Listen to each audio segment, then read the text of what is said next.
நீதிமொழிகள் நீதிமொழிகள் 6ஆம் அதிகாரம் 3வது பாடம்.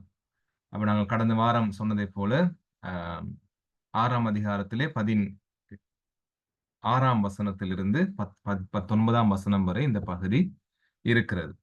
அப்ப பொதுவா ஒரு தலைப்பாக இந்த பகுதிக்கு சொல்லப்படுது என்னது, கடவுள் வெறுக்கும் 7 காரியங்கள். கடவுள் வெறுக்கும் 7 விதமான காரியங்களை குறித்து இந்த பகுதி பேசுகிறத நம்ம கவனிக்கிறோம். வசனங்கள், அதாவது 17ஆம் வசனத்திலிருந்து இப்படியாக சொல்லப்படுகிறது: கடவுள் வெறுக்கின்ற காரியங்கள் அவையாவன மேட்டிமையான கண், பொய் நாவு, குற்றமற்றவர்களுடைய இரத்தம் சிந்தும் கை, தூராலோசனையை பிணைக்கும் இருதயம், தீங்கு செய்வதற்கு விரைந்தோடும் கால், அபத்தம் பேசும் பொய் சாட்சி, சகோதரருக்குள்ளே விரோதத்தை உண்டு பண்ணுதல் ஆகிய இவைகளே என்று சொல்லி ஆண்டவர் இந்தந்த காரியங்களை வெறுக்கிறார் என்பதை சாலமோன் புத்தகத்துல நாங்க இந்த பகுதியில கவனிக்கிறோம். அதுல இன்றைய நாள்ல முதலாவது மேட்டிமையான கண் என்ற அந்த காரியத்தை இன்றைய நாள்ல நாங்க கற்றுக்கொள்ள இருக்கிறோம். அப்ப மேட்டிமையான கண் அப்படின்னு சொல்லும் பொழுது அது பெருமையை குறிக்கிறது. மேட்டுமையான கண்ணுன்னு சொல்லும் பொழுது என்ன, அது பெருமையை குறிக்கிறதாக இருக்கிறது. சரியா? இப்ப பெருமை என்னும் பொழுது நாங்க அதை சுருக்கமா வேதாகமத்துல பார்ப்போம் என்றால், மனுஷன் தன்னுடைய இருதயத்துல ரைட் தன்னை கடவுளை போல அல்லது கடவுளுக்கு சமனானவனாக எண்ணுகின்ற ஒரு விஷயம். இந்த பெருமைன்னு சொல்லும் பொழுது மனுஷன் என்ன செய்யறான், கடவுளுக்கு தன்னை சமமானவனாக அல்லது கடவுளை போன்றவனாக என்ன செய்யறான், அவன் தன்னை நினைக்கிறான். சரியா? அப்படி நினைக்கிற நேரத்துல தான் ஒரு பாவி என்பதையும் அல்லது தன்னுடைய பாவத்தை பற்றி என்ன செய்யறது இல்லாம பெரிதாக அல்லது தன்னுடைய பாவத்தை பாரதூரமாக அவன் எண்ணுவது கிடையாது. சரியா?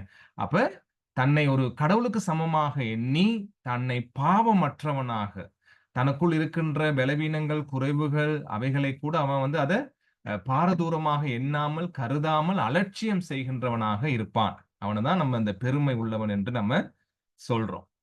அப்ப அடுத்து நாங்க கவனிக்கிறோம் என்னன்னா, இருதயத்துல ஏற்படுகின்ற பெருமை.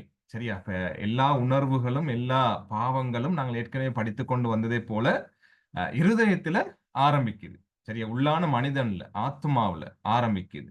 அப்ப இருதயத்துல ஏற்படுகிற இந்த பெருமையானது என்ன செய்யுது, வெளி வாழ்க்கையில ஒரு தாக்கத்தை ஏற்படுத்துது. சரியா? அப்ப வெளி செயல்கள், மனுஷனுடைய வெளியான செயல்கள், அவனுடைய மேட்டுமையான கண் அல்லது அவன் செயல்படுகிற விதங்கள், அவன் பேசுற விதங்கள் எல்லாமே அவனுடைய இருதயத்தின் நிலைமையை என்ன செய்யுது, பிரதிபலிக்கின்றதாய் அல்லது வெளிப்படுத்துகின்றதாய் அல்லது அவனுடைய இருதயத்தின் நிலைமை எதுல நிறைந்திருக்கிறது என்பதை காண்பிக்கிறதாக இருக்கிறது என்பதை நாங்கள் ஆரம்பத்துல கற்றுக்கொண்டு வந்தோம்.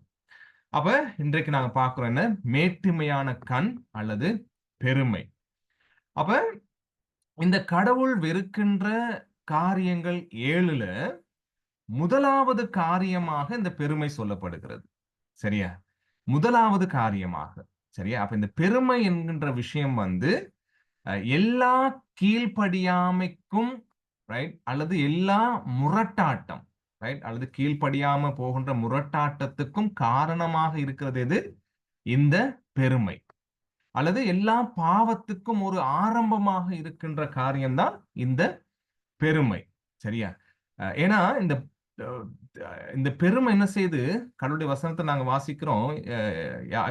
யாக்கோபு 4ஆம் அதிகாரம் 6ஆம் வசனத்துல தேவனை எதிர்த்து நிற்கிறதாக இந்த பெருமை இருக்கிறது. சரியா? ஆகவே தேவன் என்ன செய்கிற இந்த வசனத்துல சொல்றான், என்ன எழுதப்பட்டிருக்கு பாருங்க. அவர் அதிகமான கிருபை அளிக்கிறாரே, ஆதலால் தேவன் பெருமை உள்ளவர்களுக்கு எதிர்த்து நிற்கிறார், தாழ்மை உள்ளவர்களுக்கோ கிருபை அளிக்கிறார் என்று சொல்லி இருக்கிறது. சரியா? என்று சொல்லப்படுகிறது. அப்ப இந்த பெருமை எல்லா பாவத்துக்குமான ஒரு ஆரம்பமான விஷயமாக இருக்குதுன்னு சொல்லும் பொழுது தேவன் என்ன செய்யறார், இந்த பெருமையை வெறுக்கிறவராக, அதே நேரத்துல அந்த வெறுக்கிறார்னு சொல்லும் பொழுது அதை பகைக்கிறார். சரியா? இந்த பெருமையை ஆண்டவர் பகைக்கிறார் அல்லது இந்த பெருமையை ஆண்டவர் எதிர்க்கிறவராக இருக்கிறார். சரியா? காரணம், இது மனிதனுடைய வாழ்வில் இருக்கின்ற பிரதானமான பாவங்களுக்கு அடிப்படையான காரணமாக இருக்கிறதுனால கடவுள் பெருமை உள்ளவர்களை எதிர்த்து நிற்கிறவராக இருக்கிறார் என்பதை நாங்க கவனிக்கிறோம். அதே மாதிரி நாங்க முதல்ல பார்த்தோம் என்ன, தன்னை கடவுளுக்கு சமமாக எண்ணும்படி இந்த பெருமை ஒரு மனிதனை வழி நடத்துகிறது. ஆகவே தேவன் பெருமை உள்ளவர்களுக்கு எதிர்த்து நிற்கிறார் என்பதை நாங்க கவனிக்கிறோம். ரைட். இப்ப பெருமையை குறித்து பார்க்கும் பொழுது இந்த பெருமை என்ன செய்திருக்குன்னு சொன்னா, ரைட், ஒரு தூதனை, ஒரு அழகான தூதனையே சாத்தானாக மாற்றுகிறது. சரியா? ஒரு நல்ல கிரியை செய்யக்கூடியவனை என்ன செய்து தீமையான கிரியை செய்யக்கூடியவனாக இந்த பெருமை என்ன செய்து மாற்றுகிறது என்பதை வேதம் நமக்கு சொல்லி தருகிறது. இப்ப ஏசாயா புத்தகத்துல 14ஆம் அதிகாரத்துல 12ஆம் வசனத்திலிருந்து 15ஆம் வசனம் வரையில இருக்கிற வசனங்கள் இப்படியாக சொல்லுகிறது. அதிகாலையின் மகனாகிய விடிவெள்ளியே, நீ வானத்திலிருந்து விழுந்தாயே, ஜாதிகளை ஈனப்படுத்தினவனே, நீ தரையிலே விழ வெட்டப்பட்டாயே. நான் வானத்துக்கு ஏறுவேன், தேவனுடைய நட்சத்திரங்களுக்கு மேலாக என் சிங்காசனத்தை உயர்த்துவேன், வடபுறங்களில் உள்ள ஆராதனை கூடத்தின் பர்வதத்திலே வீற்றிருப்பேன் என்றும், நான் மேகங்களுக்கு மேலாக உன்னதங்களில் ஏறுவேன், உன்னதமானவருக்கு ஒப்பாவேன் என்றும் நீ உன் இருதயத்தில் சொன்னாயே. ஆனாலும் நீ அகாதமான பாதாளத்திலே தள்ளுண்டு போனாய். சரியா? இப்ப லூசிபர் சாத்தானை குறித்து சொல்லும் பொழுது, ரைட், அந்த தூதனானவன், ரைட், எப்படி சாத்தானாக தீமை செய்கிறவனாக, ரைட், அநேக தீங்குக்கு தகப்பனாக மாறினான் என்பதை காண்பிக்கிறது. அப்ப என்ன, எதனால அப்படி மாறினான்னு, ரைட், பெருமையின் நிமித்தம். என்ன பெருமை? ரைட், இந்த வசனத்தை சொல்லப்படுற மாதிரி வானத்துக்கு ஏறுவேன், தேவனுடைய நட்சத்திரங்களுக்கு மேலாக என் சிங்காசனத்தை உயர்த்துவேன். சரியா? அப்புறம் பார்க்கிறோம், நான் மேகங்களுக்கு மேலாக உன்னதங்களில் ஏறுவேன், உன்னதமானவருக்கு ஒப்பாவேன் என்றும் நீ உன் இருதயத்திலே சொன்னாயே. சரியா? அப்ப கடவுளுக்கு சமமாவேன். ரைட்டா? கடவுளுடைய அதிகாரங்களுக்கும் வல்லமைக்கும் மேலாக என்னுடைய ஆசனத்தை, சிங்காசனத்தை நான் என்ன செய்வேன்? உயர்த்துவேன். அப்ப சிங்காசனத்தை எதை குறிக்கிறது? அதுல உட்கார்ந்து எல்லாவற்றையும் ஆளுகை செய்கின்ற காரியம். சரியா? அப்ப பெருமை என்ன செய்து கடவுளுக்கு சமமாக எங்களுடைய சேரை போடுறதுக்கு சமமா இருக்குது, அல்லது கடவுளுக்கு மேலாக எங்களுடைய அதிகாரத்தை உயர்த்துகின்றதுக்கான சமம்தான் இந்த உயர்த்துகிற காரியத்தை தான் இந்த பெருமை எங்களுக்கு காண்பிக்கிறது. சரியா? அப்ப லூசிபர் என்ற இந்த தூதனானவன் தன்னுடைய பெருமை நிமித்தம் கடவுளுக்கு ஒப்பாவேன், கடவுளுக்கு உன்னதமானவருக்கு ஒப்பாவேன் என்று இருதயத்துல சொல்லி, ரைட், தன்னை உயர்த்த உயரங்கள்ல உட்காருவதற்கு பெருமையை தன்னுடைய வாழ்வை தன்னை உயர்த்துவதற்கு எத்தனைத்ததினாலே பாதாளத்திலே தள்ளுண்டு போனாய் என்று இந்த வசனத்துல நம்ம பார்க்கிறோம். அப்ப பெருமை என்ன செய்து தூதனையும் சாத்தானாக மாற்றுகிறது. அப்ப பெருமை என்ன செய்யும்? எவ்வளவு பெரிய நல்ல மனிதனாக தன்னை காட்டிக் கொள்ளுகிறவனையும், எவ்வளவு பெரிய பக்தி உள்ளவனாக காட்டிக் கொள்ளுகிறவனையும் தீமை செய்கிறவனாக அது மாற்றும். கொஞ்சம் கொஞ்சமாக அவனை அரிக்கும், அது அவனை இல்லாமல் செய்யும் என்பதை நாங்க இங்க கவனிக்கிறோம். ரைட்? மேட்டிமையான கண். ஆகவே தேவன் அதை வெறுக்கிறார். ஏனென்று சொன்னால் அது தேவனுக்கு நேரடியாக, ரைட், அவருடைய ஆளுகைக்கு மேலாக, ரைட், அவரை போல அவருக்கு சமமாக மாறுவதற்கு இந்த பெருமை எங்களை என்ன செய்யுது? வழி நடத்துகிறதாக இருக்கிறது. ரைட்? அடுத்து பாருங்க, இந்த பெருமை தான் முதல் மனிதனுடைய வீழ்ச்சிக்கு காரணமா இருந்துச்சு, இல்லையா? அதாவது ஆதாம் ஏவாள் அவர்களுடைய வீழ்ச்சிக்கு காரணமாக இருந்தது இந்த பெருமை. ரைட்? அப்ப பெருமைப்பட்டு மேன்மையான இடங்களை தேடியவன் விழுந்து போய் உலகத்துல இருக்கிற கடவுளாலே படைக்கப்பட்ட மனிதர்களையும் என்ன செய்யறான்?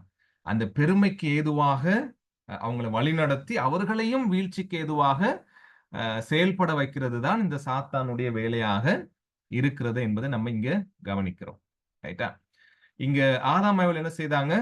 ரைட்? 3ஆம் அதிகாரம் ஆதியாகமம் 5ஆம் வசனம் சொல்லுகிறது, நீங்கள் இதை புசிக்கும் நாளிலே உங்கள் கண்கள் திறக்கப்படும் என்றும் நீங்கள் நன்மை தீமை அறிந்து தேவர்களைப் போல் இருப்பீர்கள் என்றும் தேவன் அறிவார் என்றது. சரியா? ஏவாளோடு சாத்தான் பாம்பின் வடிவில பேசும் பொழுது அவங்களுக்கு சொன்ன காரியம் என்ன? நீங்க இந்த கனியை, தேவன் வேணாம் என்று சொன்ன தடை செய்த கனியை சாப்பிட்டா நீங்க நன்மை தீமை அறிந்து யாரை போல மாறுவீங்களா? தேவர்களைப் போல், ரைட், வல்லமை உள்ளவர்களாக மாறுவீர்கள் என்று சொல்லப்படுகிறது. எனவே அந்த அதிகாரத்தை, அந்த பெருமையான வாழ்க்கை, அந்த மேன்மையான வாழ்க்கையை நம்பி, சரியா, சாத்தானுடைய அந்த வஞ்சனையான பேச்சை நம்பி கனியை சாப்பிட்டு என்ன செய்தாங்க? அழகான வாழ்க்கை வீழ்ந்து போனதை நம்ம பார்க்கிறோம். அழகான அந்த ஏதேனுடைய சமாதானம் பெருமை நிமித்தம் குலைந்து போனதை நம்ம பார்க்கிறோம் இல்லையா? அப்ப அந்த அதுக்கப்புறம் தான் கீழ்ப்படியாமையெல்லாம் வருது. இந்த பெருமை நிமித்தம், செயல்பட்டது நிமித்தம் கீழ்ப்படியாம வர்றதை நாங்க பார்க்கிறோம். வெட்கம் வருகிறத நாங்க பார்க்கிறோம். ஒளிந்து கொள்ளுகிறதை நாங்க பார்க்கிறோம். அப்ப அழகான தோட்டம், அழகான குடும்பம், ரைட், பெருமையின் செயல்பாடின் நிமித்தம் சமாதானத்தை இழந்து, ரைட், சாபத்துக்கு உள்ளாகுகிறத நாங்க கவனிக்கிறோம். ரைட்? அப்ப பெருமை மிகவும் மோசமான ஒரு விஷயமாக இருக்கிறது என்பதை நாங்க கவனிக்கிறோம். சரியா? அப்ப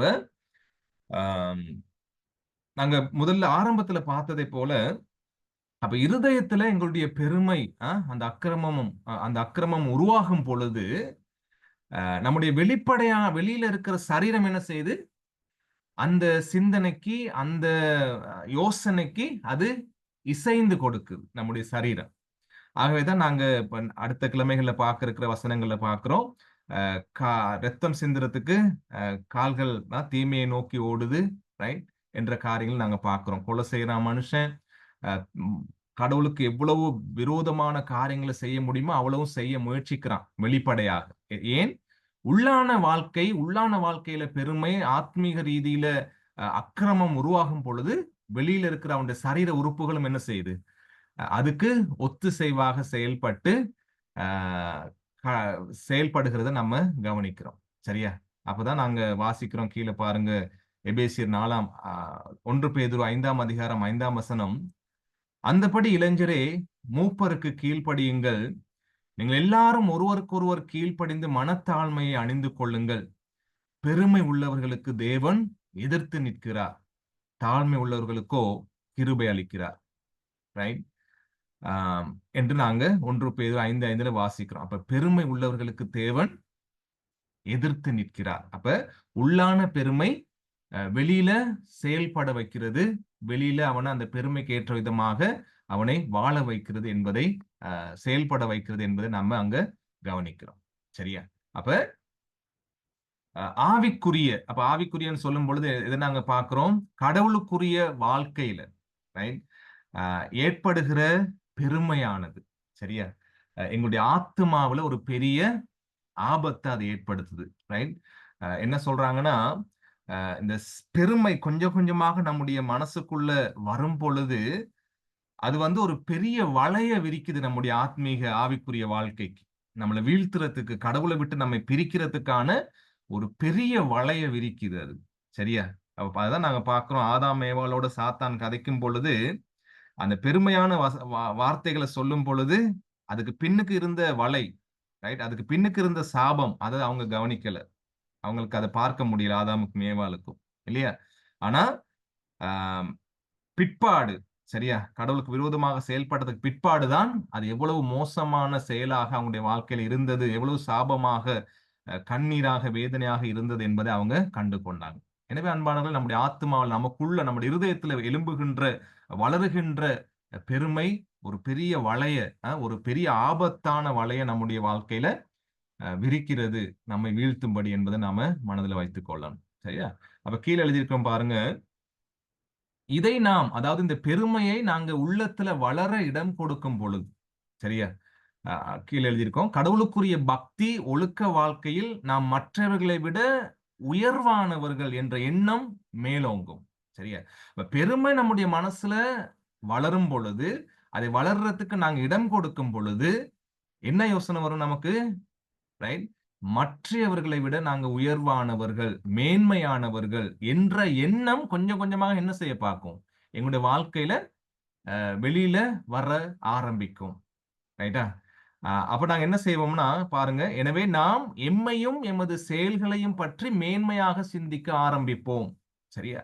அப்ப எங்களுடைய வெளி வாழ்க்கையில நாங்க மற்றவர்களை விட நாங்க உன்னதமானவர்கள், நாங்க கொஞ்சம் ஒசத்தியானவர்கள், மேன்மையானவர்கள், பரிசுத்தமானவர்கள், பக்தி உள்ளவர்கள், மற்றவங்களை விட நான் கொஞ்சம் ஒழுக்கமானவன், மற்றவங்களை விட நான் கொஞ்சம் அர்ப்பணிப்புள்ளவன் என்ற விதமான செயல்கள் எங்களுடைய வாழ்க்கையில வெளிப்படுமா இருந்தா, அதுக்கு காரணம் என்ன?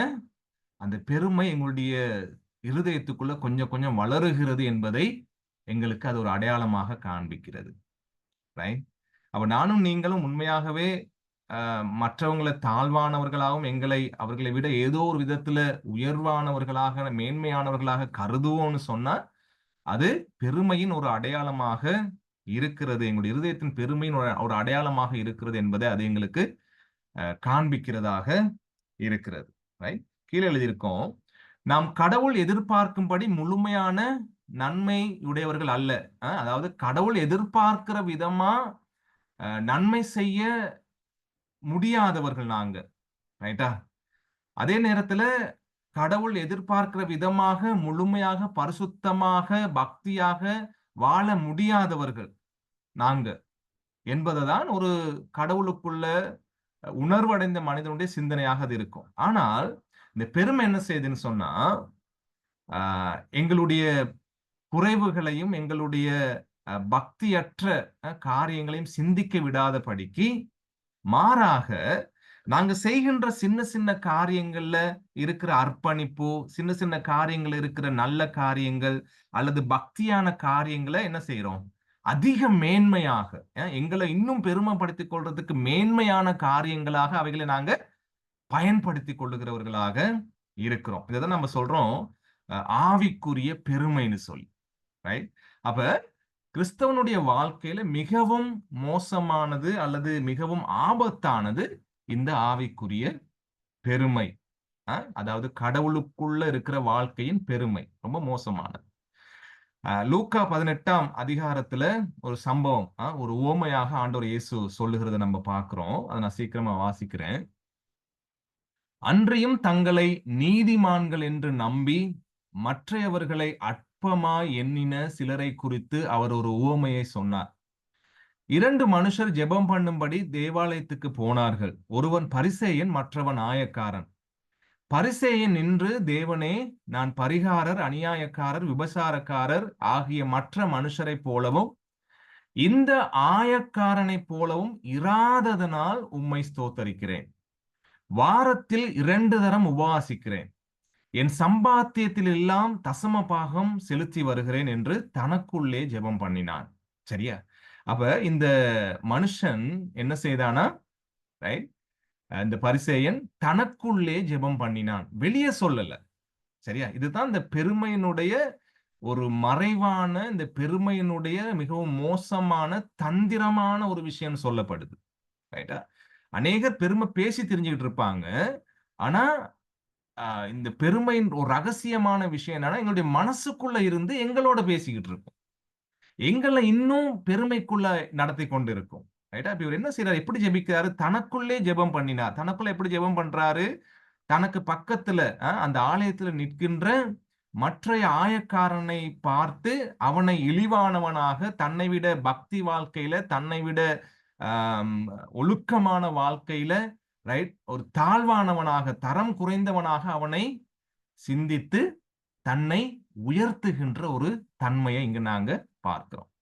ரைட்டா? என்னத்தை குறித்து சொல்றாரு? நான் வாரத்துல கிழமையில 2 தடவை உபவாசிக்கிறேன். என்னென்ன சம்பாதிக்கணும் அது எல்லாத்துலயும் நான் என்ன செய்யறேன்? தசம பாகம் கொடுக்கிறேன். ரைட்? நாம அந்த அநியாயக்காரர், விபச்சாரக்காரர் அவங்கள மாதிரி நான் இல்ல. ரைட்டா? அதனால உங்களுக்கு நான் நன்றி சொல்றேன். நான் அந்த மாதிரி மோசமான வேலை செய்யறது கிடையாது. இவர்களை மாதிரி நான் ஏமாற்றுகிறவன் கிடையாது. ரைட்? ஆகவே நான் உங்களுக்கு நன்றி சொல்றேன்னு சொல்லி ஆண்டவர்கிட்ட போயிட்டு அவன் தன்னுடைய மனசுல பேசுகிறத நம்ம கவனிக்கிறோம். ரைட்? இதுதான் அந்த ஆவிக்குரிய பெருமையின் உச்சம். சரியா? அதாவது கடவுளுக்கு முன்பாக இப்படி நல்ல காரியங்களை நான் செய்யறதுனால உங்களால நான் ஏற்றுக்கொள்ளப்படக்கூடிய ஒரு பரிசுத்த மனிதனாக இருக்கிறேன் என்று அவங்க சொல்றாங்க. ரைட்டா? அதாவது கடவுளுடைய கிருபையோ, கடவுளுடைய இரக்கமோ எனக்கு தேவையில்ல. நான் செய்கின்ற பக்தி வாழ்க்கை, நான் கொடுக்கின்ற அர்ப்பணிப்பு, என்னுடைய பரிசுத்தமான வாழ்க்கை போதும் உங்களுடைய ஆசீர்வாதத்தை நீங்க எனக்கு கொடுக்கிறதுக்கு என்ற விதமாக தான் அந்த காரியம் போகுது. அப்ப கடவுளை எஜமானாக பார்க்க வைக்கல பெருமை இந்த இடத்துல. மாறாக கடவுளை தனக்கு சமமானவராக பார்க்க வைக்குது. இந்த பரிசேயன் அப்படிதான் பேசுறாரு. ரைட்டா? நான் இதெல்லாம் செய்றேன், நான் இதெல்லாம் செய்றேன், இதெல்லாம் செய்றேன். ஆகவே உங்களை ஸ்தோத்தரிக்கிறேன். ரைட்? ஆனால் ஆயக்காரன் என்ன செய்தான்? தூரத்திலிருந்து தன் கண்களையும் வானத்துக்கு ஏறெடுக்க துணியாமல் தன் மார்பிலே அடித்துக் கொண்டு, தேவனே, பாவியாகி என் மேல் கிருபையாயிரும். ரைட்? அப்ப ஆண்டவர் சொல்றார், அவன் அல்ல, இவனே நீதிமானாக்கப்பட்டவனாய் தன் வீட்டுக்கு திரும்பி போனான் என்று உங்களுக்கு சொல்லுகிறேன். ஏனெனில் தன்னை உயர்த்துகிறவன் எவனும் தாழ்த்தப்படுவான், தன்னை தாழ்த்துகிறவன் உயர்த்தப்படுவான் என்று ஆண்டவர் இயேசு சொல்லுகிறத நம்ம கவனிக்கிறோம். சரியா? எனவே அன்பானவர்களே, இந்த ஆவிக்குரிய பெருமை சீக்கிரமாக எங்க கிட்ட வர பார்க்கும். சரியா?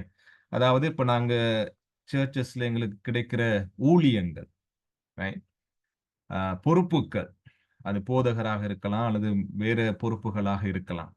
இந்த பொறுப்புகள்ல நாங்க சில நேரங்கள்ல நல்லா செய்து கொண்டு போகும் பொழுது, அந்த பொறுப்புகளை செய்யறதுக்கு கடவுள் எங்களுக்கு நல்ல டேலண்ட், தாளந்துகளை கொடுக்கும் பொழுது, நற்கிரியைகளை நம்முடைய வாழ்க்கையில செயல்படுத்தும்படி கடவுள் எங்களை ஆசீர்வதிக்கும் பொழுது, நாங்க என்ன செய்துட்டு இருப்போம்? அவைகள்லாம் பயன்படுத்தி, ரைட், மற்றவங்களை நோக்கி பார்த்து, ரைட், எனக்கு முன்னிருந்தவர் இப்படி செய்யல, நான் நல்லா செய்யறேன். ரைட், எனக்கு பக்கத்துல இருக்கிறவரு இப்படி செய்யறது கிடையாது, என்னைய மாதிரி பக்தி உள்ளவர் கிடையாது, ரைட் என்ற சிந்தனை எங்களுக்குள்ள என்ன செய்யுது? எழ பாக்குது. அது எங்களுக்குள்ள வருது. அது இயல்பாகவே சும்மாவே வர பாக்குது பாருங்க. ரைட்? அது வந்து எங்களை நீதிமான்களாக காண்பித்துக் கொள்ள, கடவுளுக்கு முன்பாக நான் கடவுள் என்னை ஏற்றுக்கொள்ள தகுதியுடையவன் என்று காண்பித்துக் கொள்றதான ஒரு சிந்தனை. ரைட்? இந்த ஆவிக்குரிய பெருமை மிகவும் மோசமானது. அது கடவுளுடைய உதவியை, கிருபையை கேட்காம இருக்கிறதுக்கான ஒரு காரியமாக இருக்குது. எங்களுடைய பாவங்களை உணர வைக்காத ஒரு விஷயமாக இந்த பெருமை இருக்கிறது என்பதை நம்ம பார்க்கிறோம். சரியா? ரைட்? அப்ப இங்க எழுதியிருக்கோம் பாருங்க. இதை நம் உள்ளத்தில் வளர இடம் கொடுத்தால், நாங்க முதல் சொன்னதை போல, ரைட்டா? இந்த இந்த இந்த பெருமை நம்மளுடைய இருதயத்துல வளர்ந்தால், ரைட், என்ன நடக்கும்? கீழே எழுதியிருக்கோம் பாருங்க. தன்னை குறித்து பெருமையாய் நினைக்கிறவன் தன் அருகாமையில் இருக்கும் ஆபத்தை காண மாட்டான். பெருமை உள்ளுக்கு வளர்ந்தா, அதாவது இப்ப ஆவிக்குரிய ரீதியில, ரைட், பெருமையான காரியங்கள் நம்முடைய வாழ்க்கையில வளர்ந்தா, எங்களுக்குள்ள இருக்கின்ற அல்லது எங்களை சூழ இருக்கின்ற எங்களுடைய பலவீனத்தை நாங்க என்ன செய்ய மாட்டோம்? உணர மாட்டோம். அதுதான் இந்த ஆயக்காரன் பரிசேயனுடைய ஜெபத்துல நம்ம பார்க்கிறோம். இந்த பரிசேயனுடைய ஜெபத்துல பார்க்கிறோம். அவர் கண்டது எல்லாமே தான் பெர்ஃபெக்ட்டா இருக்கிறேன், தான் பரிபூர்ணமாக இருக்கிறேன், எந்த குறைவும் தன்னிடத்துல இல்ல என்பதை மாத்திரம் தான் பார்க்கிறார். சரியா? அப்ப அந்த பெருமை என்ன செய்ய பார்க்குது? எங்களை பரிபூரணர்களாக காண்பிக்க அது எங்களை உந்தி தள்ளுகிறதாக இருக்கிறது. அது ரகசியமா மறைவாக எங்கள் இருதயத்துல வந்து எங்களை பரிபூர்ணம் உள்ளவர்களாக, நான் பிழைவிட முடியாதவன், ரைட், நான் செய்கிறது சரியாதான் இருக்கும், நான் சொல்றது 100% சரி, ரைட், என்ற விதமாக தன்னை முழுவதுமாக காண்பிக்கின்ற ஒரு தன்மை. அப்ப அது என்ன செய்ய விடாது? எங்களை பெருமையானது எங்களுடைய பலவீனத்தை, எங்களுக்குள்ள இருக்கின்ற குறைவை, எங்களுக்குள்ள இருக்கின்ற ரகசிய பாவத்தை, ரைட், இந்த பெருமை என்ன செய்ய விடாது?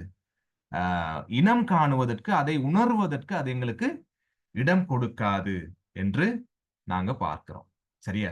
அப்ப நீதிமொழிகள் 16ஆம் அதிகாரம் 18ஆம் வசனத்துல வாசிக்கிறோம், அழிவுக்கு முன்னானது அகந்தை, ரைட், விழுதலுக்கு முன்னானது மனமேட்டிமை. சரியா? அழிவுக்கு முன்னானது அகந்தை, விழுதலுக்கு முன்னானது மனமேட்டிமை. அப்ப அந்த அகந்தை, மனமேட்டிமை என்பது பெருமை. அப்ப இந்த பெருமை வந்து எதுக்கு முதல்ல வருதான்? அழிவுக்கு முன்பாக வருகிறது. அப்ப மேட்டிமையும் பெருமையும் எங்களுடைய வாழ்க்கையில வருதுன்னு சொன்னா அடுத்து வீழ்ச்சி ஒண்ணு உண்டாக போகுதுன்னு அர்த்தம். அதுதான் ஆதாம் ஏவாள்ல பார்த்தோம், லூசிஃபர் சாத்தானுடைய வாழ்க்கையில பார்த்தோம் இல்லையா? அப்ப நாங்க ரொம்ப கவனமா இருக்கணும். இந்த பெருமை எங்களுடைய பாவத்தை ரைட் உணர விடாமல் செய்யும். ரைட்? இப்ப ஒரு பரிசுத்தவான் அல்லது கடவுளுடைய தாசர்கள், சரியா, கடவுளுடைய ஊழியக்காரர்களாக இருந்த ஒருத்தர், ரைட், ஜோனத்தன் எட்வர்ட்ஸ் என்றவர் வந்து இந்த பெருமையை குறித்து எழுதின சில விஷயங்களை நான் வந்து உங்க எழுதி இருக்கிறேன் தமிழ்ல. நாங்க அதை ஒவ்வொன்றா நாங்க பார்க்க போறோம். ரைட். ஒன்று, இந்த பெருமை என்ன செய்யும்? எழுதியிருக்கு பாருங்க. அநேகர் தங்களுடைய தாழ்மையை குறித்தும் பெருமைப்படுவார்கள். சரியா? இந்த பெருமையுடைய மோசமான காரியம் என்னன்னா, கடவுளுக்கு முன்பாக நான் தாழ்மையா இருக்கிறேன்னாலே, தாழ்மையா இருக்கணும்னு வச்சுக்கொள்ளுங்களேன். ரைட். மத்தவங்க எல்லாம் பார்த்து சொல்றாங்க, இவரு கொஞ்சம் தாழ்மையானவரு என்று சொல்றாங்க இல்லையா? அப்ப நானும் என்ன செய்றேன்? ரைட். கடவுளுக்கு முன்பாக நான் தாழ்மையாக இருக்கிறேன். அதாவது நாங்க பார்த்தோம் அந்த லூக்காவின் அதிகாரத்துல கடவுள் சொன்ன உவமையில அந்த ஆயக்காரன் இருக்கிறான் இல்லையா? அந்த ஆயக்காரன் சொன்னா, நான் ஆண்டவரே பாவியாகி என் மேல இரக்கமாயிருங்கன்னு சொல்லி. ரைட். இப்ப சில நேரங்கள்ல நம்மளுடைய வாழ்க்கையில நாங்க எங்களை பாவின்னு சொல்லிக் கொள்றது கூட பெருமைக்காகன்னு சொல்றாரு ஜோனத்தன் எட்வர்ட்ஸ் என்றவர். ரைட். நாங்க பாவிகள், நாங்கள் பலவீனர்கள், நாங்கள் குறைவுள்ளவர்கள், கிருபையில தான் வாழ்றோம்னு சொல்லி எந்த நேரமும் சும்மா சொல்லி இருப்போம்ல சில நேரங்கள்ல. ரைட். அப்படி சொல்றது கூட சில நேரங்கள்ல அதாவது எங்களுடைய தாழ்மையை நாங்க காண்பித்து, எங்களுடைய பக்தியை காண்பித்து பெருமைப்படுறதுக்காக அதைகளை நாங்க சொல்றோம்னு சொல்றார். ரைட். அடுத்து பாருங்க, தன் பாவத்தை பற்றி துளியும் உணர்வு இல்லாமல், ரைட், அல்லது அதை மிக சிறியதாய் எண்ணி பிறர் பாவத்தை பற்றி பேசுவதில் அதிக ஆர்வம் காண்பிப்பார்கள். பெருமை மனசுல வளரும் போது என்ன நடக்கும்? நாங்க முதல்ல பார்த்த மாதிரி எங்களுடைய பாவத்தை குறித்த உணர்வு இருக்காது. நான் நீதிமான், என்னைய தவிர மத்தவ எல்லாம் பிழை, நான் பேசுறது தான் சரி, மத்தவன் எல்லாம் பிழையா தான் பேசிக்கிட்டு இருக்கான் என்ற வண்ணமாக. ரைட். பாவத்தை குறிச்ச ஒரு துளியும் இருக்காது, உணர்வு இருக்காது. அல்லது அப்படி உணர்வு இருந்தாலும் அது ரொம்ப சின்ன விஷயம், ரைட், என்று அவர் யோசிப்பார். தன்னுடைய பாவத்தை யோசிச்சுட்டு என்ன செய்வாராம்? மற்றவங்களுடைய பாவத்தை குறித்து மிக அதிக ஆர்வத்தோட பேசிக்கிட்டு இருப்பாராம். ரைட். அதுல ரொம்ப ஆர்வம் காண்பிக்கிறவராக இருப்பாராம். சரியா? அப்ப நம்ம இப்ப ஆராய்ஞ்சு பார்த்து கொள்ளணும் இந்த வசனங்களுக்கு கூடாக. எங்களுடைய மனசுல இந்த பெருமை இருந்தா நாங்களும் இப்படித்தான் செயல்படுவோம். ரைட். பெருமை வளர்ந்து கொண்டிருந்தால் இப்படித்தான் நம்ம செயல்படுவோம் என்பதை நம்ம கவனிக்கணும் அன்பானவர்களே. ரைட். அப்ப எங்களை குறிச்சு யோசிக்க மாட்டோம், எங்களை பார்க்க மாட்டோம், மத்தவங்களை குறிச்சு அதிகமா பார்க்கிறவங்களா இருப்பாங்களாம். ரைட். அடுத்து பாருங்க, தன் இருதயத்தை விட பிறரின் இருதயத்தை ஆராய்வதில் அதிக நேரம் செலவிடுவார். பெருமை நமக்குள்ள வளரும் போது என்ன செய்வோமா? நம்ம இருதயத்தை ஆராய மாட்டோமா இல்லையா? நமக்குள்ள இருக்கின்ற காரியங்களை சிந்திக்க மாட்டோம், நம்முடைய பலவீனங்களை குறைவுகளை குறித்து சிந்திக்க மாட்டோமா? அதுக்கு பதிலாக என்ன செய்வோமா? ஒரு ஆராய்ச்சியில ஈடுபட்டு இருப்போம். என்ன ஆராய்ச்சி? மற்றவங்களுடைய இருதயத்தை ஆராய்ஞ்சு பார்க்கிறது. அவன் ஏன் அப்படி பார்க்கறான், இவன் ஏன் இப்படி பேசுறான், ரைட், அவங்க குடும்பம் ஏன் அப்படி இருக்குது, ரைட், ஏன் இவங்க இப்படி இருக்கிறாங்க, மற்றவங்களுடைய காரியம், மற்றவங்களுடைய பாவத்தை குறித்து ஆராய்ச்சியில இறங்கி இருப்போமா? ரைட். இந்த பெருமை வளர்ந்தா அடுத்து சொல்றாரு, மற்றவர்களின் பாவத்தை, பலவீனங்களை மிகவும் கடுமையான வார்த்தையால் அல்லது முறையில் விமர்சிப்பார்களாம். சரியா? இப்ப யாராவது ஒருத்தர் நம்முடைய ஆலயத்திலேயோ அல்லது நம்முடைய குடும்பத்திலேயோ ஒரு பாவத்துல சிக்கிக் கொள்வார்னு சொன்னா, இந்த பெருமை உள்ள நபர் என்ன செய்வாரு? இந்த பெருமையை வளர விட்டிருக்க நபர் நம்ம என்ன செய்வோமா? ரொம்ப கடுமையா விசாரிப்போமா அது. ரைட்டா? கடுமையான வார்த்தைகளினாலே அல்லது கடுமையான முறையில என்ன செய்வோமா? வார்த்தையெல்லாம் பிரயோகிச்சு விமர்சிப்போமா அந்த பாவத்தை. என்ன சொல்லுவோம் சில நேரங்கள்ல? நாங்கெல்லாம் இப்படி மனசால கூட நினைச்சது கிடையாது, எங்க குடும்பத்துல இப்படி யாரும் இருந்ததில்லை, எங்களுடைய பரம்பரையிலே இப்படி யாரும் இருந்தது இல்லை இல்லையா? போன்ற விஷயங்கள் எல்லாம் நம்ம பேசுவோமா? ரைட்டா? அப்ப கவனமா இருக்கணும். பெருமையின் அடையாளமாக இது இருக்கிறது என்பதை இங்க சொல்லப்படுகிறத நம்ம பார்க்கிறோம். சரியா? ஒரு மனுஷன் பாவத்துல சிக்கிட்டான்னு சொன்னா அவனை வந்து ரொம்ப உலகத்துல இந்த மாதிரி ஒரு மனுஷனை பார்க்க பார்த்ததே இல்லைன்ற மாதிரி இழிவா பார்க்க கூடாது. ரைட்? அது ஒரு ஒரு என்னது, ஒரு பெருமையின் அடையாளம். ரைட்?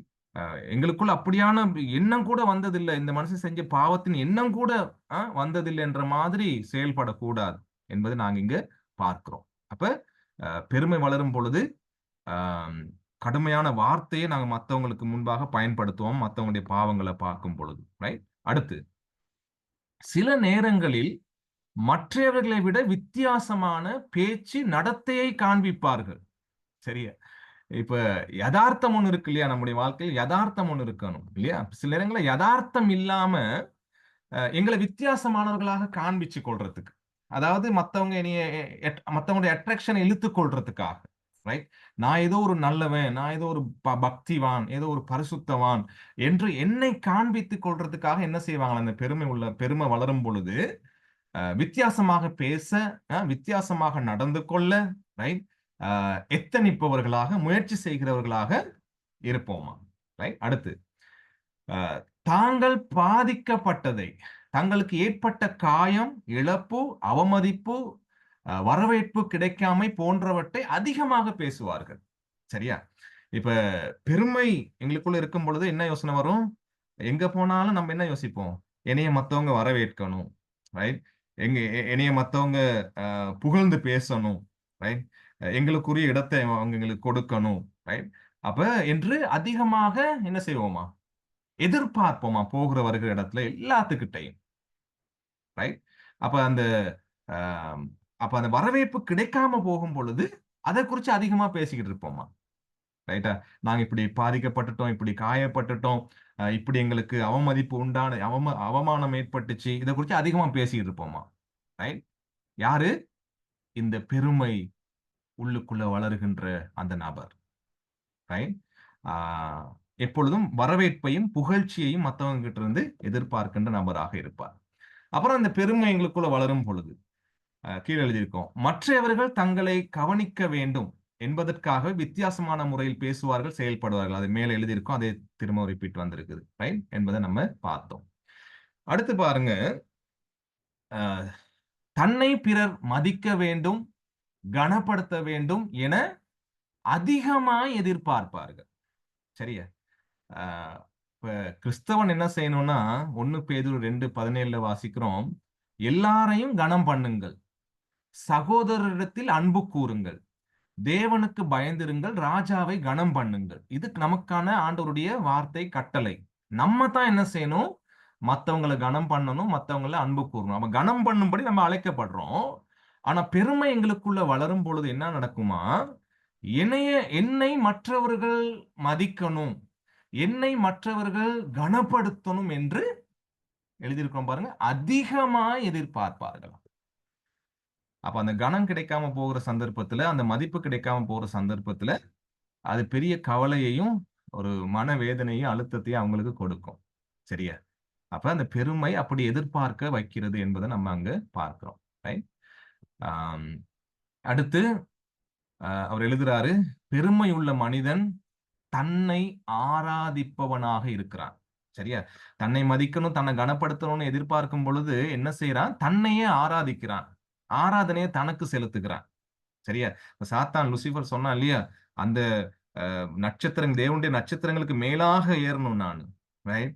அங்க நான் சிங்காசனம் போடணும்னு சொன்னார் இல்லையா, அங்க நான் உட்காரணும். ரைட்? அந்த பெருமை அந்த ஆராதனையாக இருக்கிறது, தனக்கான ஆராதனையாக இருக்கிறது என்பதை அவர் சொல்றார். சரியா? அதே மாதிரி அவர் சொல்றார் என்னன்னா, இந்த பழுத்த பழங்களில், ரைட், புழு உலர்ந்து கொண்டிருப்பது போல, சரியா, நமது ஆவிக்குரிய நல்ல காரியங்களிலும் பெருமை உழண்டு கொண்டு இருக்கிறது. சரியா? என்ன அது சொல்றாருன்னா, இப்ப கெட்டு போன பழங்கள்ல மட்டுமா புழு இருக்கும்? சில நேரங்கள்ல பழங்கள் நல்லா கெட்டு போயிட்டு அழுகி போனோன்னா புழு இருக்காது சில பழங்கள்ல. ஆனால் சில நல்ல பழங்கள், நல்ல கனிந்து நல்ல சுவையாக இருக்கிற, இன்னும் கெட்டு போகாம இருக்கிற நல்ல பழுத்த பழங்கள்ல வெட்டி பார்த்தீங்கன்னா என்ன இருக்கும்? புழு. அதுல குட்டி போட்டு முண்டி கொண்டு இருக்கும் இல்லையா, உழன்று கொண்டு இருக்கும், அதுல வாழ்க்கை நடத்திக்கிட்டு இருக்கும், குடும்பம் நடத்திக்கிட்டு இருக்கும். சரியா? நல்ல பழம், ஆனால் அதுல அந்த கனியில புழு இருக்கிற மாதிரி ஆவிக்குரிய காரியங்கள், கடவுளுக்குரிய காரியங்கள் நல்ல விஷயம். ரைட்? ஆவிக்குரிய, அதாவது கடவுளுக்காக எங்களுடைய அர்ப்பணிப்பு, எங்களுடைய பக்தி, கீழ்ப்படிவு இதெல்லாம் நல்ல விஷயம். ஆனால் இந்த நல்ல விஷயங்கள்ல கூட என்ன நடக்குது? இந்த நல்ல விஷயங்கள நான் செய்றதின் மூலம் நான் என்ன செய்து கொள்றேன்? என்னை நானே பெருமை பாராட்டிக் கொள்ளுகின்றேன்.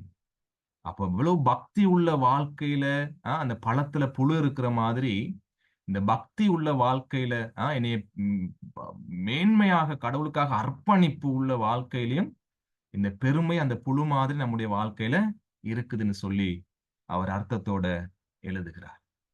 ரைட்? எனவே இந்த பெருமை மிகவும் மோசமான ஒரு காரியமாக இருக்கிறது என்பதை நாம பார்க்கிறோம். ரைட்? எல்லா பாவத்தையும் விட மோசமான அ ஒரு காரியமாக, அதேபோல அநேக நேரங்கள்ல சீக்கிரமாக கண்டுபிடிக்க முடியாம மறைந்திருக்கிற ஒரு காரியமாக இந்த பெருமை நமக்குள்ள இருக்கிறது என்று சொல்லப்படுகிறது. சரியா? அப்ப இந்த பெருமை உள்ளவன் என்ன செய்வானா, கடைசி காரியங்கள பார்ப்போம். அ தனக்கு இல்லாததை, அ அதாவது இன்னும் தனக்கு கிடைக்காததை குறித்து என்ன செய்வானா, குறை கூறி புலம்பிக் கொண்டிருப்பானாம் பெருமை உள்ளவன். ரைட்?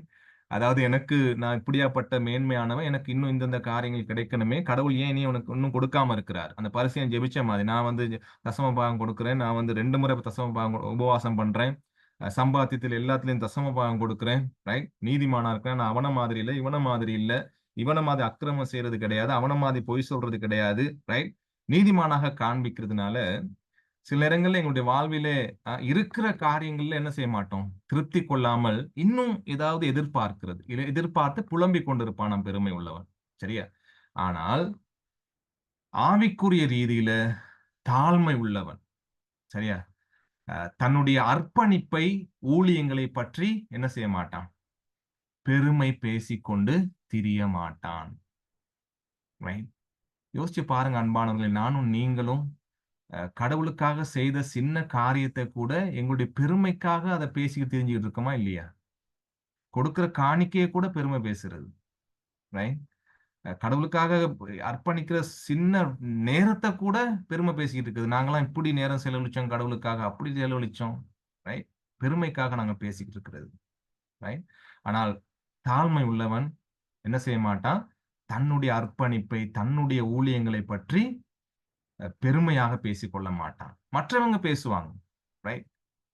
அத நம்ம தடுக்க முடியாது. ஆனால் அவர் பேச மாட்டார். ரைட்? அடுத்து, தாழ்மையானவன் தனக்கு கடவுள் கொடுத்திருக்கும் காரியங்களில் திருப்தி அடைவான். சரியா? தனக்கு கடவுள் தந்திருக்கும் காரியங்களை பற்றி ஆச்சரியப்படுவான். புலம்பிக் கொண்டிருக்க மாட்டான். தனக்கு இருக்கிற காரியங்களை திருப்தி கொண்டு, கடவுள் என்னை இவ்வளவாக ஆசீர்வதிச்சிருக்கிறார் என்றதை குறித்து அவன் என்ன செய்வானா? கடவுளுக்கு நன்றி செலுத்துகிறவனாக இருப்பான். சரியா? சில வசனங்கள வாசிச்சு நாங்க நிறைவு செய்யலாம். சங்கீதக்காரன் சொல்றாரு 131:1 கர்த்தாவே, என் இருதயம் இருமாப்பு உள்ளதல்ல, என் கண்கள் மேட்டிமை உள்ளவைகளும் அல்ல. பெரிய காரியங்களிலும் எனக்கு மிஞ்சின கர்மங்களிலும் நான் தலையிடுகிறது இல்லை. இந்த கர்மங்கள்னு சொல்லும் பொழுது செயல்கள்ல நான் தலையிடுவதும் இல்லை. சங்கீதம் 18:27 தேவரீர் சிறுமைப்பட்ட ஜனத்தை இரட்சிப்பீர், மேட்டிமையான கண்களை தாழ்த்துவீர். எபேசியர் 4:1-3 ஆதலால் கர்த்தர் நிமித்தம் கட்டுண்டவனாகிய நான் உங்களுக்கு சொல்லுகிற புத்தி என்னவெனில், நீங்கள் அழைக்கப்பட்ட அழைப்புக்கு பாத்திரவான்களாய் நடந்து மிகுந்த மனத்தாழ்மையும் சாந்தமும் நீடிய பொறுமையும் உடையவர்களாய் அன்பினால் ஒருவரை ஒருவர் தாங்கி சமாதான கட்டினால் ஆவியின் ஒருமையை காத்துக் கொள்வதற்கு ஜாக்கிரதையாய் இருங்க. ரைட்? பெருமை சமாதானத்தை உடைக்கும். ரைட்? பெருமை எங்க உறவுகள்ல பாதிப்பை ஏற்படுத்தும். ரைட்? என்பதை நாங்க பார்க்கிறோம். அப்ப நாங்க எதுக்கு அழைக்கப்பட்டிருக்கிறோம்? கடவுளுக்கு முன்பாக மனத்தாழ்மையாக வாழும்படி. மீகாவுல ஒரு வசனம் இருக்குது. வேற என்னத்த உங்கள்ட்ட எதிர்பார்க்கிறேன்? அந்த மனத்தாழ்மையை அல்லாமல் வேற என்னத்தை எதிர்பார்க்கிறேன்னு சொல்லி ஆண்டவர் கேட்கிறவராக இருக்கிறார். சரியா? அப்ப ஆம், தாழ்மையை குறித்து பார்க்கும் பொழுது யார் எங்களுக்கு நல்ல ஒரு முன்னுதாரணம்? ஆண்டவர் இயேசு கிறிஸ்து. இல்லையா? இந்த வசனங்களை நான் வாசிக்கிறேன். பிலிப்பியர் 2ஆம் அதிகாரத்துல, ஆதலால் கிறிஸ்துவுக்குள் யாதொரு ஆறுதலும் அன்பினாலே யாதொரு தேறுதலும் ஆவியின் யாதொரு ஐக்கியமும் யாதொரு உருக்கமான பட்சமும் இரக்கங்களும் உண்டானால் நீங்கள் ஏக சிந்தையும் ஏக அன்புள்ளவர்களுமாய் இருந்து இசைந்த ஆத்துமாக்களாய் ஒன்றையே சிந்தித்து என் சந்தோஷத்தை நிறைவாக்குங்கள். ஒன்றையும் வாதினாலாவது வீண் பெருமையினாலாவது செய்யாமல் மனத்தாழ்மையினாலே ஒருவரை ஒருவர் தங்களிலும் மேன்மை உள்ளவர்களாக எண்ண கடவீர்கள். ரைட்? இப்ப இந்த திருச்சபைக்கு, பிலிப்பிய திருச்சபைக்கு எழுதும் பொழுது அவர் சொல்றாரு, நீங்க செய்கின்ற காரியங்கள், ஊழியங்கள் வாதினால செய்யக்கூடாது, வீண் பெருமையினாலும் செய்யக்கூடாது. ரைட்? ஏன்னா அது உங்களையும் அழிச்சு திருச்சபையும் அழிச்சிரும். அது ரொம்ப மோசமானது. ரைட்? என்பதை நாங்க இவ்வளவு நேரம் நாங்க பார்த்துக்கிட்டு வந்தோம். அப்ப இங்க பவுல் எழுதுற மாதிரி நீங்க ஒரு காரியத்தையும் வீண் பெருமையினால செய்யாதீங்க. ரைட்? மாறாக மனத்தாழ்மையினாலே என்ன செய்வான்? ஒருவரை ஒருவர் தங்களிலும் மேன்மை உள்ளவர்களாக எண்ண கடவீர்கள். அப்ப தாழ்மை என்ன செய்யுது? மற்றவங்களை மேன்மை உள்ளவர்களாக எண்ணும். ரைட்? தனக்குரியதை நோக்காது, மற்றவர்களுக்குரியது அது நோக்கும் என்று சொல்லுகிறத நம்ம பார்க்கிறோம். மிகுதியாக வசனங்கள் சொல்லுது, அவனவன் தனக்கானவைகளை அல்ல பிறருக்கானவைகளை நோக்குவானாக, கிறிஸ்து இயேசுவில் இருந்த சிந்தையே உங்களிலும் இருக்க கடவது. அவர் தேவனுடைய ரூபமாய் இருந்தும் தேவனுக்கு சமமாய் இருப்பதை கொள்ளையாடின பொருளாக எண்ணாமல் தம்மை தாமே வெறுமையாக்கி அடிமையின் ரூபம் எடுத்து மனுஷர் சாயலானார். அவர் மனுஷ ரூபமாய் காணப்பட்டு மரண பரியந்தமும், அதாவது சிலுவையின் மரண பரியந்தமும் கீழ்ப்படிந்தவராகி தம்மை தாமே தாழ்த்தினார். சரியா? அவர் தேவன், ரைட்? அவர் தேவகுமாரன், ரைட்? அவர் மூலமாக எல்லாம் எல்லாம் உண்டானது. அவர் திருத்துவ தேவனில் ஒருவர். ஆனால் வசனம் சொல்லுகிறது, அவர் தேவனுடைய ரூபமாய் இருந்தும் தேவனுக்கு சமமாய் இருப்பதை கொள்ளையாடின பொருளாக எண்ணாமல் என்ன செய்தாரா? தன்னை வெறுமையாக்கி அடிமையின் ரூபம் எடுத்து மனுஷ சாயலாக மாறி மரண பரியந்தம் தன்னை ஆண்டவர் இயேசு தாழ்த்தினார் என்று சொல்லப்படுகிறது. இல்லையா? சாதாரண மாட்டு தொழுவத்துல பிறக்கிறாரு, சாதாரண அப்பா அம்மா அவங்க பிறக்கிறாரு. இல்லையா? சாதாரணமாக மனிதனை போல அவர் வளர்றாரு. ரைட்? அவருடைய வாழ்வில முழுவதிலும், ரைட், எப்படி அந்த சிலுவைக்கு போகும் வரைக்கும் தன்னை தாழ்த்த முடியுமோ அவ்வளவாக தன்னை தாழ்த்தின கர்த்தாதி கர்த்தராக அந்த மேன்மை உள்ள ராஜாதி ராஜா காணப்பட்டார், நம்மை ரட்சிக்கும்படியா. இல்லையா? எனவே கடவுள் தாழ்மை உள்ளவர்களுக்கு கிருபை அளிக்கின்ற ஆண்டவராக இருக்கிறார். தாழ்மைன்னு சொல்லும் பொழுது கடவுளை நம்பி முழுவதுமாக அவரை சார்ந்து கொள்ளுதல். ரைட்? என்னுடைய பக்தி இல்ல சுவாமி, என்னுடைய அர்ப்பணிப்பு இல்ல, என்னுடைய பரிசுத்தம் இல்ல ஆண்டவரே, ரைட், மாறாக உம்முடைய கிருபை. அந்த ஆயக்காரன் சொன்னா, இந்த பாவியின் மேல் நீர் கிருபையாயிரும், எந்த நன்மையும் இல்ல சுவாமி, என்னுடைய நன்மைகளை நான் செய்து உங்களை திரும்பி பார்க்க வைக்க முடியாது. உங்களை நீங்க என்னை நன்மையை காட்டி நீங்க உங்களை பார்த்து என்னை ஆசீர்வதிங்கன்னு நான் கேட்க முடியாது ஆண்டவரே. ரைட்? அப்ப முழுமையாக அவரை சார்ந்து கொள்ளுதல், உம்முடைய நீதியினால், நீர் கல்வாரி சிலுவையில் எனக்காக செய்து முடித்த அந்த செயலினாலே மாத்திரமே நான் ஆசீர்வதிக்கப்படுகிறேன், என்னுடைய எந்த விதமான நல்ல செயல்களினாலே அல்ல ஆண்டவரே என்று முழுவதுமாக கடவுளை சார்ந்து கொள்ளுதல். எனக்கு கிடைக்கிற ஒரு விஷயம் கூட என்னுடைய நல்ல செயலினாலே கிடைக்கல ஆண்டவரே, உங்களுடைய சுத்த கிருபையினாலே கிடைத்தது என்று சொல்றது தாழ்மை என்பதை நாம பார்க்கிறோம். சரியா? இந்த 2 வசனத்தை மட்டும் வாசிச்சு நாங்க நிறைவு செய்திடலாம். நித்திய ஏசாயா 57:15, நித்திய வாசியும் பரிசுத்தர் என்கின்ற நாமமும் உள்ளவராகிய மகத்துவமும் உன்னதமுமானவர் சொல்லுகிறார், உன்னதத்திலும் பரிசுத்த ஸ்தலத்திலும் வாசம் பண்ணுகிற நான் பணிந்தவர்களின் ஆவியை உயிர்ப்பிக்கிறதற்கும் நொறுங்கினவர்களின் இருதயத்தை உயிர்ப்பிக்கிறதற்கும் நொறுங்குண்டு பணிந்த ஆவி உள்ளவர்களிடத்திலும் வாசம் பண்ணுகிறேன். எங்க வாசம் பண்ணுகிறார்? தாழ்மை உள்ளவர்களிடத்துல, கடவுளை நம்பி முழுவதுமாக சார்ந்து கொள்ளுகிறவர்களிடத்துல, ரைட், அவர் வாசம் பண்ணுகிறார். அவர் அதிகமான கிருபையை அளிக்கிறாரே, அதனால் தேவன் பெருமை உள்ளவர்களுக்கு எதிர்த்து நிற்கிறார், தாழ்மை உள்ளவர்களுக்கோ கிருபை அளிக்கிறார் என்று சொல்லி இருக்கிறாரே. தேங்க்யூ. எனவே இந்த பெருமை நம்முடைய வாழ்வை அளிக்கும். எனவே கடவுளுடைய கிருபையை நம்பி அவர்களை சார்ந்து கொள்ளும்படி நாங்க அழைக்கப்படுகிறோம். கடவுள் வெறுக்கின்ற காரியங்கள்ல ஒன்றாக இந்த மேட்டிமையான கண் ஆவிக்குரிய பெருமை இருக்கிறது என்பதை நாங்க இம்மட்டுமாய் பார்த்தோம். தேங்க்யூ. ஏதாவது காரியங்கள் இருந்தால் நீங்க பகிர்ந்து கொள்ள முடியும். பிறகு நாங்கள் ஜெபித்து நிறைவு செய்யலாம்.